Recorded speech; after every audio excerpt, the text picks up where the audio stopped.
you can see almost right now in the economy that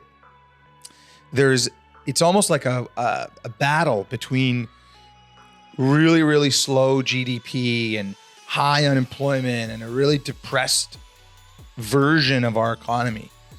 Capacity is really it's been sucked right out of it. Mm-hmm. And to combat that, what we've seen from the central bank, not just the Bank of Canada, but every modern economy's central bank, is extremely low interest rates. In addition, what we've seen from both the central banks and the federal government is a real desire to pump more money into the market. You see that in very evident in two spaces. Number one, the Bank of Canada currently buys $1 out of every $4 of mortgages being originated right now. It's a huge number, way higher than it has ever been in the history of our country.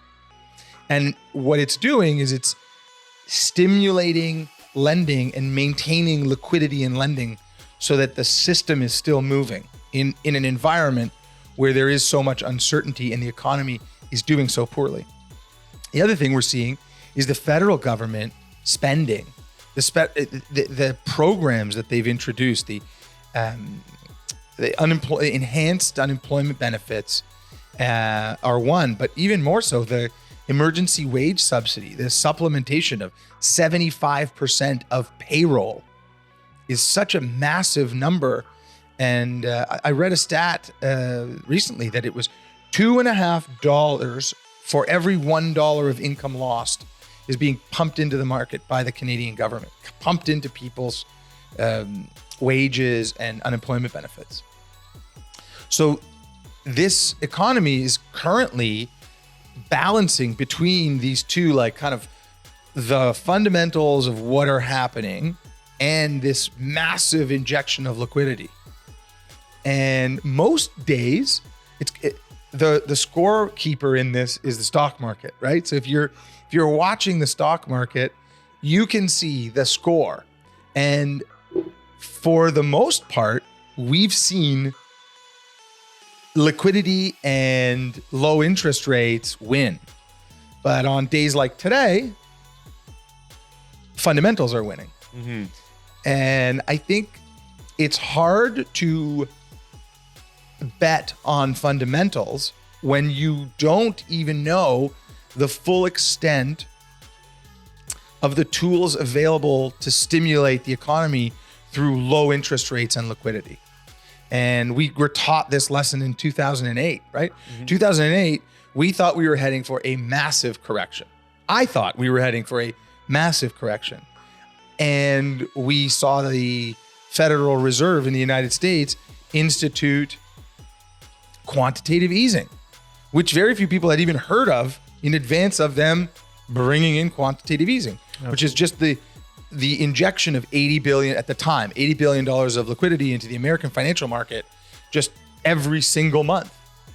And in Canada, we saw the Bank of Canada engage in something they hadn't engaged in before just recently. And I think the stat is in the last 4 months, they've injected $7 billion of liquidity into just specifically the Canadian mortgage bond program to keep liquidity in mortgage lending. So it's hard to fight against that. It's hard for fundamentals to really show themselves when they're being blanketed with what could only be, compared to like a bazooka full of money just spraying out over them. Like you're just hiding the fundamentals of the economy by dumping money on top of them. And a lot of people are like, well, what do you do? How do you respond to that? Listen, we're in relatively uncharted waters, right? Like you could look to Japan's economy maybe as a bit of a leading indicator. You could argue that Japan might be kind of 10 years ahead of us in this monetary and fiscal policy experiment. And they're still chugging along. Obviously, growth is really, really slow. But what we can kind of assume will happen will be that asset prices will continue to increase. And if that happens, then, housing prices increase and gold increases and stocks increase. The value of companies increases. Bitcoin probably increases because of the uncertainty in the central banking and money supply and value of the paper. But by injecting so much liquidity into the system, the money has to find a home. It has to find a home that it can live in and return to its owner.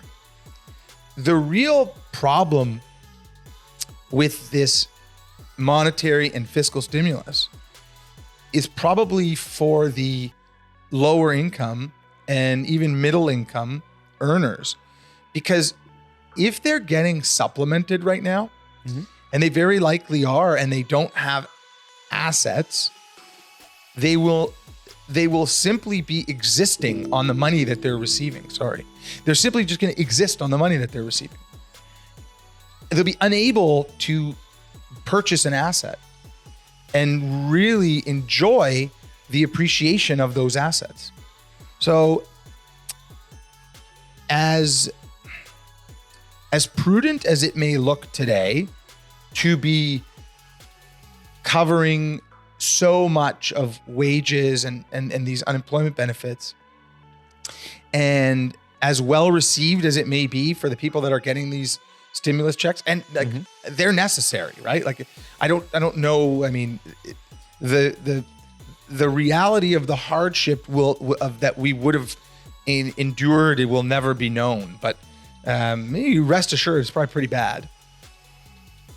So the alternative is, who knows? Would have been pretty bad. But the course that we're going on is very likely to create a greater disparity between the people that have assets and the people that don't have assets. And specifically for Canada, what happens with the housing market is probably quite reliant upon what amount of time goes by between pulling away the stimulus that's been injected and having the economy stand on its own.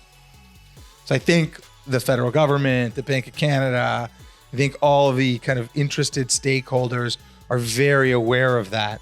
And I think that what we've been told now from both the Bank of Canada and the federal government is that they're going to be holding quite firmly on the gas pedal of fiscal and monetary stimulus to ensure that that there isn't a lag time between when the stimulus comes off and when the economy picks up for itself. Right.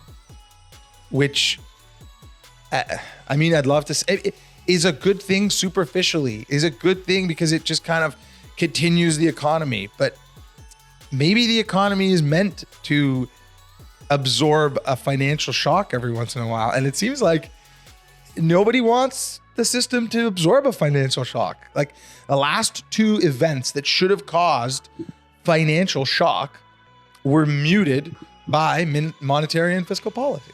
Right.